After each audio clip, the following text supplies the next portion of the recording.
As you see, I brought 3 different tartlets out here, and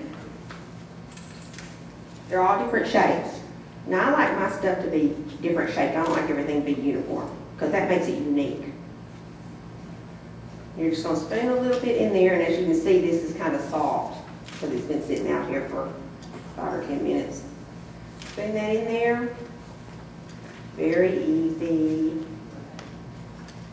Oh, one thing I forgot to tell y'all, and I forgot this on every pan that I did last night.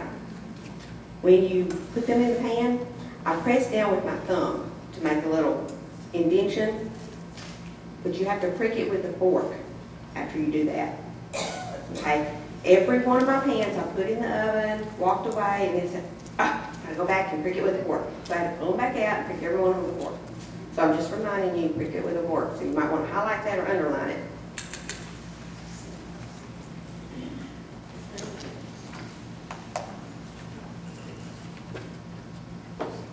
And then the last thing you're going to do is you're going to top it with whatever fruit you like. Strawberry or raspberry or some kiwi.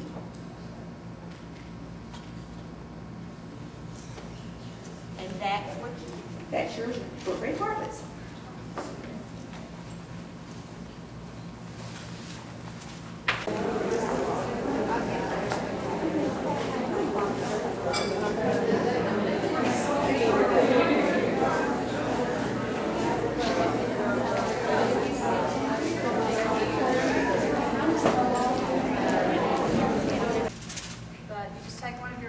Slices of bread and spread it with this cream cheese mixture, and you can decide how much you like cream cheese, how thick you want to put that on. So you can see what I mean about if you already have all your bread flattened and ready, rolled out, it just makes simply wine go a lot faster. And then you'll roll this up with the cream cheese in it. And what I did was go ahead and do several of these at this stage too, and then you roll it, and this is the melted butter. Again, no calories, no carbs, no sugar. This is just for y'all. And then you roll it in the cinnamon sugar mixture. And this is where it gets real sticky. You coat it really well, and then line them up on your baking sheet. And you can see how the cinnamon stuck to my fingers, so it's going to be on the next one, but it's going to be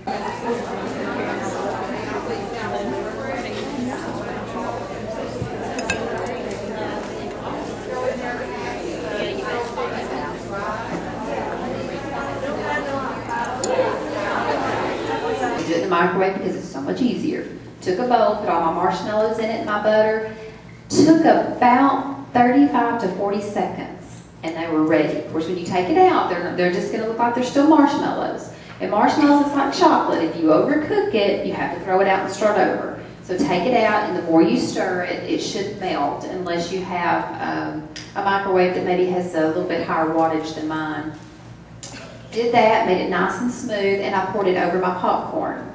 Got it coated really well, and then I just come in and added, I added the vanilla in there also. Then I added, this recipe called for the little Snicker bars.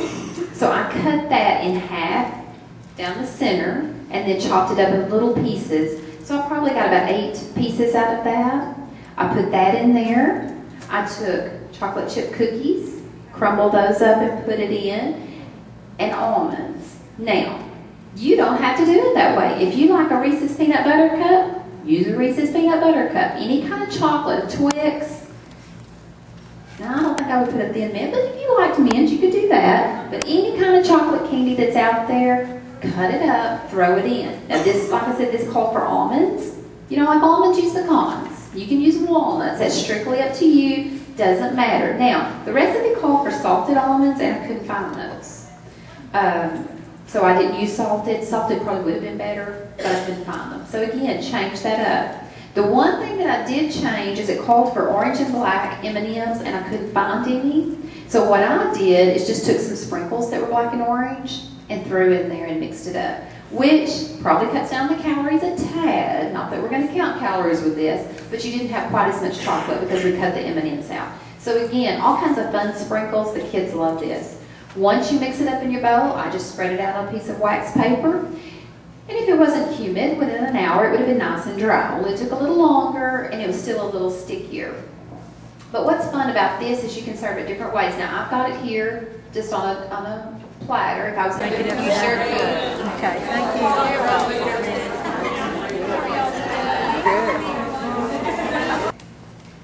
Which is very simple. We have our ricotta cheese.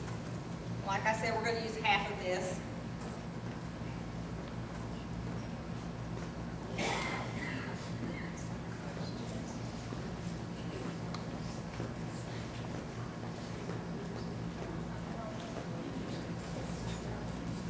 And I ground the pepper last night, so we're going to throw that in.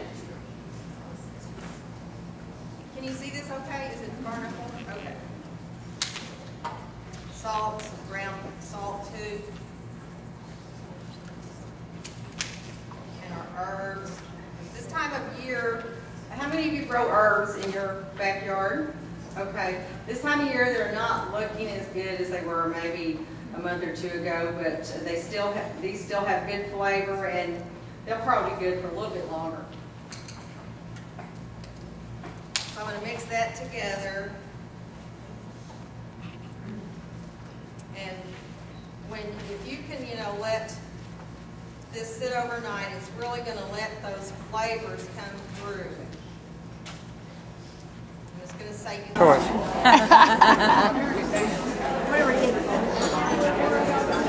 Whatever.